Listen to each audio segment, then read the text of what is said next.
ബ്രോജായ പ്രധാനമന്ത്രി നരേന്ദ്രമോദി ഇന്ന് അഖിലേന്ത്യാ കത്തോലിക്ക മെത്രാൻ സമിതിയുടെ ക്രിസ്മസ് ആഘോഷത്തിൽ പങ്കെടുക്കുകയാണ്.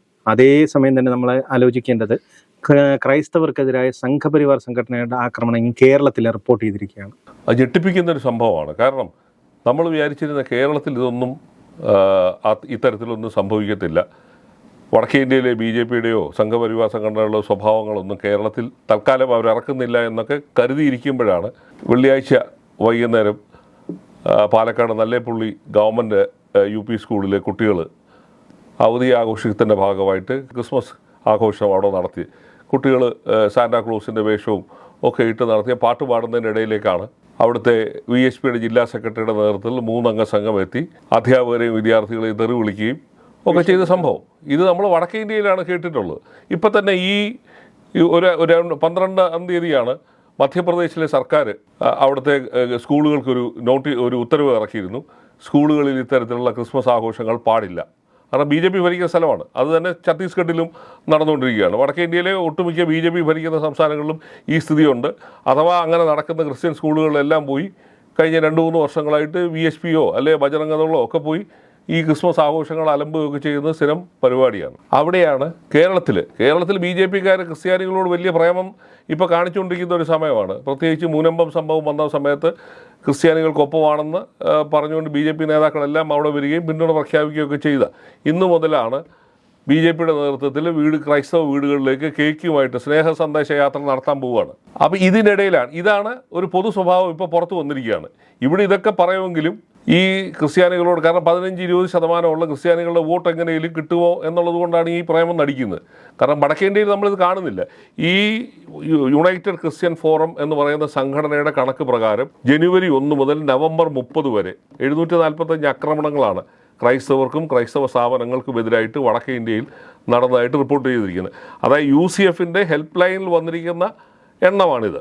ബാക്കി എത്രയോ റിപ്പോർട്ട് ചെയ്യപ്പെടാതെ അതൊക്കെ പോയിട്ടുണ്ടാവുക. അപ്പം ഇങ്ങനെ നിരന്തരമായി ഇന്ത്യയിലെ കേവലം 2% മാത്രമുള്ള ഒരു ജനവിഭാഗത്തിന് നേരെയാണ് ഈ ആക്രമണങ്ങൾ മുഴുവൻ ഉണ്ടായിരിക്കുന്നത്. പാലക്കാട് നല്ലേപ്പുള്ളിയിലെ സ്കൂളിൽ ഉണ്ടായ ഈ സംഭവം നടന്നിട്ട് ഇപ്പോൾ ഏതാണ്ട് 48 മണിക്കൂറാകും. ഇതുവരെ ആ അക്രമത്തെ ഒന്ന് അപലപിക്കാനോ അത് തെറ്റായിപ്പോയെന്നോ പറയാൻ BJPയോ സംഘപരിവാർ സംഘടനകളോ തയ്യാറായിട്ടില്ല. അതാണ് ഇതിനകത്ത് ഏറ്റവും അത്ഭുതപ്പെടുന്ന ഒരു കാര്യം. ഇവിടെ ഈ പ്രേമം പറയുന്നതിൻ്റെ ഇടയിലാണ് ഈ സംഭവം നടന്നിരിക്കുന്നത്. ഇതുകൊണ്ട് എന്താണ് അർത്ഥമാക്കേണ്ടത്? ഇത് എന്ന് പറയുന്നത് ദേശീയ തലത്തിൽ നടക്കുന്ന ഈ അക്രമ സംഭവങ്ങൾ ഇങ്ങോട്ടൂടെ ആവർത്തിച്ചിരിക്കുകയാണ്. അതിനപ്പുറത്തേക്ക് വേറെ ഒന്നുമില്ല. ഇത് VSPയുടെ ഏതെങ്കിലും പ്രവർത്തകരല്ല. ഉത്തരവാദിത്തം ഒരു ജില്ലാ സെക്രട്ടറി അടക്കമുള്ള പ്രവർത്തകരാണ് ഇതിനകത്ത് പ്രതിസ്ഥാനത്ത് വന്നിരിക്കുന്നത്, ഇപ്പോൾ റിമാൻഡിലായിരിക്കുന്നത്. ചിറ്റൂർ പോലീസ് രജിസ്റ്റർ ചെയ്തിരിക്കുന്ന കേസിൽ പ്രധാന അധ്യാപികയുടെ പരാതിയുടെ അടിസ്ഥാനത്തിലാണ് ഈ കേസ് രജിസ്റ്റർ ചെയ്തിരിക്കുന്നത്. ഇതാണ് പറയുന്നത്. ഫസ്റ്റ് ഇൻഫർമേഷൻ റിപ്പോർട്ടിൽ പറയുന്നതാണ്. 20/12/2024 1 മണിക്ക് 1ഉം 2ഉം പ്രതികൾ കണ്ടാലറിയാവുന്ന മറ്റൊരു പ്രതിയും നല്ലേപ്പള്ളി സ്കൂളിലേക്ക് മതത്തിൻ്റെ പേരിൽ വ്യത്യസ്ത സമൂഹങ്ങൾ തമ്മിലുള്ള ശത്രുത ഉണ്ടാക്കണമെന്ന ഉദ്ദേശത്തോടെ അതിക്രമിച്ച് കയറി പ്രധാന അധ്യാപിക സ്കൂളിലെ മറ്റ് അധ്യാപകർക്ക് നേരെയും ശ്രീകൃഷ്ണ ജയന്തി എന്തുകൊണ്ട് ആഘോഷിക്കുന്നില്ല എന്ന് ചോദ്യം ചെയ്ത് അസഭ്യവർഷം നടത്തുകയും അധ്യാപികമാരുടെ വേഷവിധാനത്തെ ചോദ്യം ചെയ്യുകയും അധ്യാപകരുടെ കൃത്യനിർവഹണത്തെ തടസ്സപ്പെടുത്തുകയും ചെയ്തു. കുട്ടികളെ ഭീതിയിലാക്കുകയും ചെയ്തു.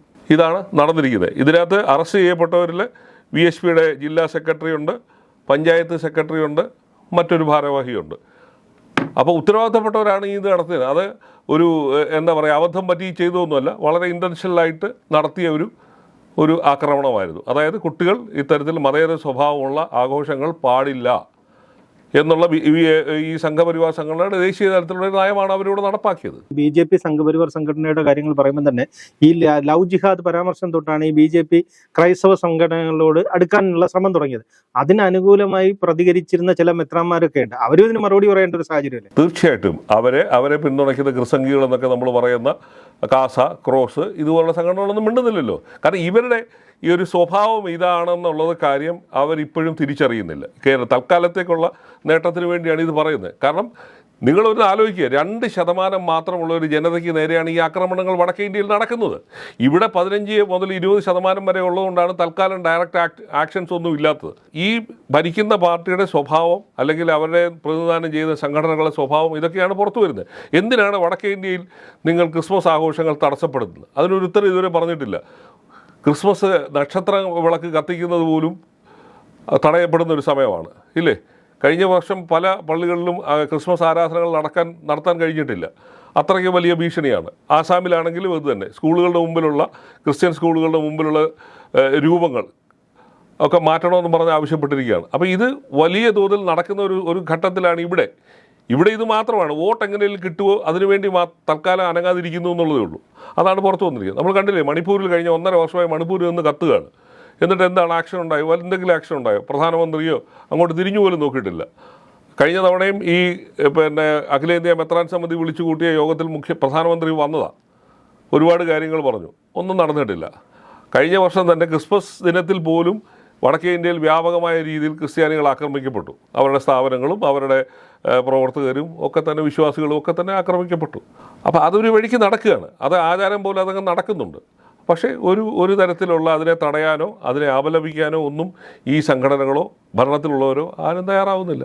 ഇവിടെ പോലും ഇതാണിപ്പോൾ നമ്മൾ കണ്ടുകൊണ്ടിരിക്കുന്നത്. ഇവിടെ ഇതൊരു ഒറ്റപ്പെട്ട സംഭവമായിട്ട് ചിത്രീകരിക്കേണ്ട കാര്യമില്ല. കാരണം ഒരു സംഘടനയുടെ ഉത്തരവാദിത്തപ്പെട്ട നേതാക്കന്മാരാണ് ഇതിനകത്ത് ഇൻവോൾവ് ആയിരിക്കുന്നത്. എന്തുകൊണ്ടാണ് ഒരു പൊതുവിദ്യാഭ്യാസ സ്ഥാപനത്തിൽ പോയിട്ട് കുട്ടികൾ മതേതരമായി നടത്തുന്ന ഒരു ആഘോഷത്തിന് എന്തിനാണ് തടയാൻ ശ്രമിക്കുന്നത്? അതിനെന്ത് ന്യായീകരണം? നമ്മളൊരു കാര്യം കൂടെ നോക്കണം. കാരണം ഈ രാജ്യത്തെ കൂടുതൽ സ്ഥലങ്ങളിൽ ഈ ക്രൈസ്തവർക്കെതിരെ ആക്രമണം നടത്തുന്നുണ്ടെങ്കിൽ അവിടെയെല്ലാം ഭരണം BJP ഉള്ള സർക്കാരായിരിക്കും. പക്ഷെ കേരളത്തിൽ അങ്ങനെയല്ല. CPM ആണ് ഭരിക്കുന്നത്. മതനിരപേക്ഷത എന്ന് നാഴികയ്ക്ക് 40 വട്ടം പറയുന്നു, വർഗീയതയെ ചെറുക്കുമെന്ന് മൈക്ക് കെട്ടി വെച്ച് പ്രസംഗിക്കുകയും ചെയ്യുന്ന സാക്ഷാൽ പിണറായി വിജയനാണ് ഇവിടെ മുഖ്യമന്ത്രി. എന്നിട്ടും സംഘപരിവാറിന് ഇത് ചെയ്യാൻ ധൈര്യം ഉണ്ടായി എന്നുള്ളത് വലിയൊരു ഘടകമല്ലേ? ഈ ദിവസങ്ങളിലൊക്കെ തന്നെ ഈ മുരമ്പം സംഭവവുമായി ബന്ധപ്പെട്ട് BJP നേതാക്കൾ ഉയർത്തിയ ചില മതവിദ്വേഷം ഉണ്ടാക്കുന്ന പ്രസ്താവനകൾ വന്നു. എന്ത് കേസാണ് എടുത്ത്? ഒരു കേസും എടുത്തിട്ടില്ല. ഇവിടെ തന്നെ ഇപ്പം നമ്മൾ കണ്ടതല്ലേ, സംസ്ഥാനത്തെ ഒരു ADGP RSS നേതാക്കളുമായി ഡയറക്റ്റ് പോയി സംസാരിക്കുകയും ഊഴം വെച്ച് ഓരോ നേതാക്കളെ കണ്ട് സംസാരിക്കുകയൊക്കെ ചെയ്ത് വാർത്തകൾ പുറത്തു വന്നു. എന്ത് നടപടിയാണ് ഉണ്ടായത്? ഒരു നടപടിയും ഉണ്ടായിട്ടില്ല. അപ്പോൾ ഇത് സർക്കാർ അറിഞ്ഞുകൊണ്ട് നടക്കുന്ന ഒരു ഏർപ്പാടാണ്. ഇത്തരത്തിൽ മതവിദ്വേഷം പലർത്തുന്ന BJP നേതാക്കളുടെ പ്രസംഗം ഉണ്ടായിട്ട് ഒരു നടപടിയും ഒന്നും എടുത്തിട്ടില്ല. അപ്പോൾ പിന്നെ എവിടെയാണ് ഇതൊരു എന്താ പറയുക, പ്രതിപക്ഷ പാർട്ടിയായ കോൺഗ്രസ് പറയുന്ന പോലെ തന്നെ ഇവർ തമ്മിലൊരു അന്തർധാരയുണ്ടോ എന്ന് സംശയിക്കുന്ന തരത്തിലുള്ള പല കാര്യങ്ങളും പുറത്തു വരുന്നുണ്ട്. അപ്പോൾ അതുകൊണ്ടൊക്കെ തന്നെയാവാം ഇത് സംഭവിക്കുന്നത്. ഇപ്പോൾ അവിടെ പോയി നാളെ പ്രതീകാത്മകമായി കരോൾ നടത്തിയിട്ടോ ഒന്നും കാര്യമില്ല. അത്തരത്തിലൊരു നടപടികളൊന്നും ഉണ്ടാവുന്നില്ല.